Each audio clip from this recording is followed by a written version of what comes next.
Welcome to Week 5, Shining as Lights in the Night.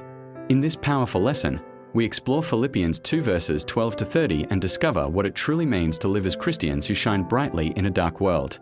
Paul writes to believers who are already saved by grace, reminding them that salvation is not just something we receive, it is something we live out daily. As Romans 3 verses 23 to 24 and Romans 5 verse 8 affirm, we are saved by God's grace through Christ's sacrifice, not by our own efforts. Yet, grace calls us into a transformed life marked by obedience, humility, and faithful service. At the heart of this lesson is Paul's instruction: do all things without complaining and disputing. This may sound simple, but it is deeply challenging.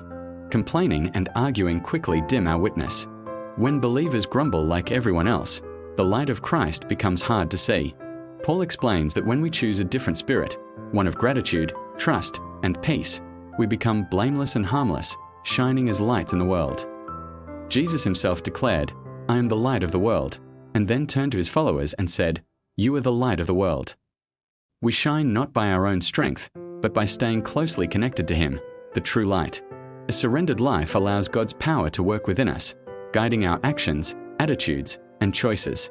Paul balances this beautifully in Philippians 2 verses 12 to 13. We are called to work out our salvation, not because we earn it, but because God is already at work in us.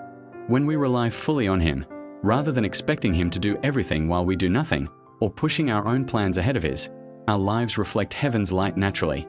The lesson also highlights real-life examples of shining faith. Paul speaks warmly of Timothy, whose genuine care for others reflected Christ's heart. He also honors Epaphroditus, who risked his life in faithful service. These men were not famous apostles or miracle workers.